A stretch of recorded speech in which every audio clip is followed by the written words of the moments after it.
ายดีมื้อนี้จะมาแนะนำต้นไม้อยู่หลังบ้านข้างๆบ้านเนาะนี่อันนี้มันต้นมักนาวมื้อนี้เนี่ยรู้สึกว่ามักนาวเป็นมากหลายอันนี้มันปลูกเองได้นี่มักนาวบ้านเฮาเนาะเป็นมากหลายหน่วยงามนี่ตำมะคุงนี่ก็สามารถแล่นมาหลังบ้านเก็บเอาได้เลยอันนี้น้ำอยู่หลังบ้านเนี่ยอันนี้แมนต้นมะขามโอ้ใส่ต้มไก่นี้อย่าบอกไผ่แซ่บหลายใส่ต้มไก่นี่อันนี้ต้นหน่อไม้บงหวานรู้สึกว่ามันจะบ่ค่อยออกหน่อเพราะว่ารู้สึกว่ามันขาดน้ำไม่ค่อยได้หดน้ำแต่ว่าบางเทื่อสิถ้าว่าฝนตกสิก็จะรู้สึกว่ามันออกหลาย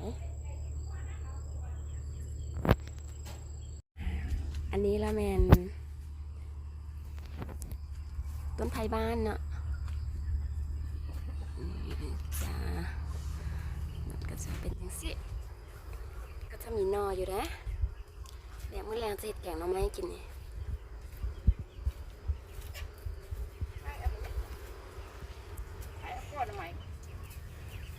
นี่เนี่ยหน่อไม้เนี่ยมื้อแรงจะเห็ดแกงหน่อไม้อันนี้หมากหมอนต้นหมอนอันนี้เป็นต้นหมอนหมากหมอนเมื่อเช้านี่เอาไปกินแล้วแซ่บ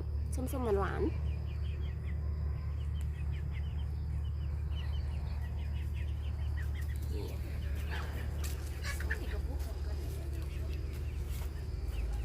อันนี้ใหญ่จอยนะอันนี้เป็ดกับไก่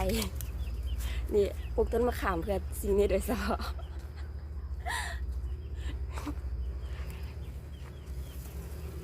มีต้นไผ่บ้านอยู่2 ต้นโอ้ยโบแมนมาละเนี่ยน้องไม้ก็จะหลายๆนี่ก็มื้อแรงนี่เสร็จแน่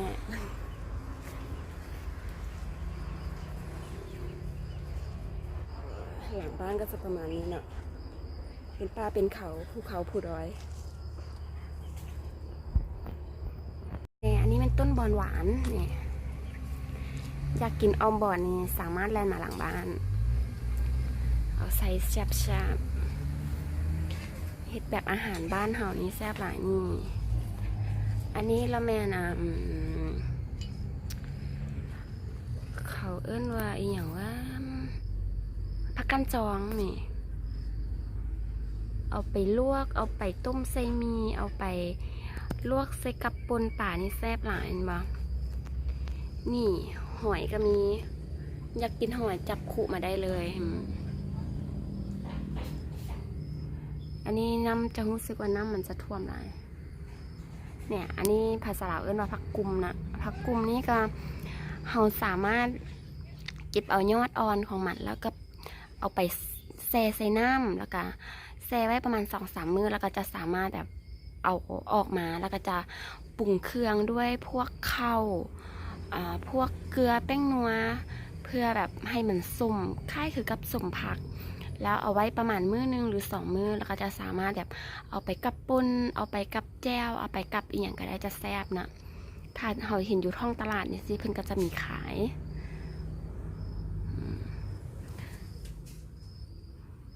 อันนี้ต้นผักกูดรู้สึกว่าน้ำท่วมแล้วมันตายแล้ว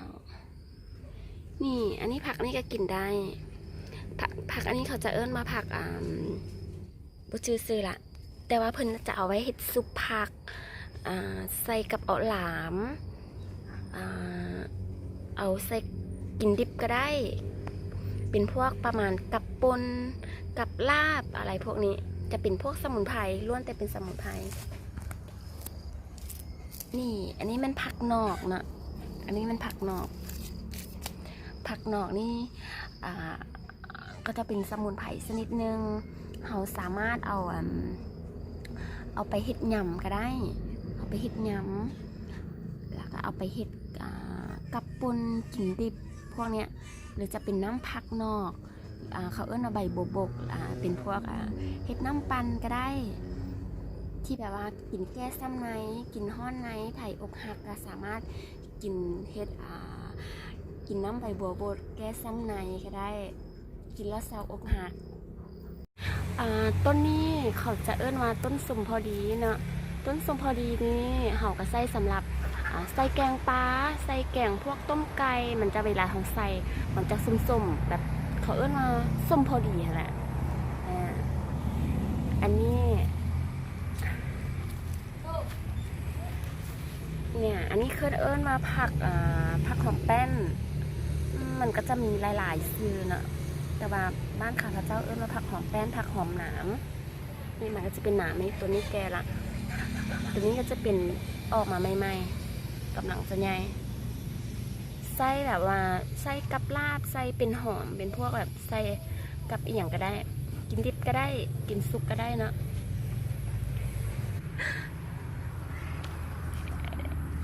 นี่อันนี้จะเป็นผักแพรวผักแพรวนี่จะใส่สัวไก่ลาบไก่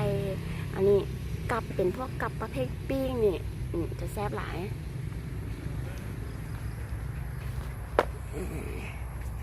อันนี้เป็นต้นอีหยังกะบ่ฮู้อันนี้จะเป็นตามที่ได้ยินเพิ่นเว้าเนาะจะเป็นพวกใส่กับต้มไก่ที่บอก แต่จะรู้สึกว่าเนี่ยมันเป็นของดีที่บอกจึงมีคนมาลักเนาะเหลือได้ซ้ำนี่นี่อันนี้ใส่ต้มไก่นี่แซ่บหลายอันนี้ถ้าต้มไก่แล้วแบบเวลากินแล้วแม่เขาจะมีความสุขอะนะเหลียวซ้ายก็หัวเหลียวขวาก็หัวเหลียวเห็นหน้าไผ่ก็หัวเหลียวเบิ่งหน้าตัวไก่ก็หัวเนี่ยอันนี้ต้นมะเขือแข้ง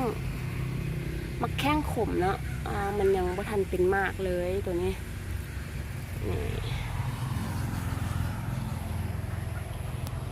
อันนี้มันต้นหมักฮูน้ำจะท่วมหมายแล้วต้นหมักฮูอันนี้ก็เป็นบ้านข้าพเจ้าเอิ้นมาต้นหมากกระเจี๊ยบหรือว่าล่ะจะใส่พวกแกงนอเขาหนึ่งกับปนกับบอเห็ดแกงบอแซ่บหลาย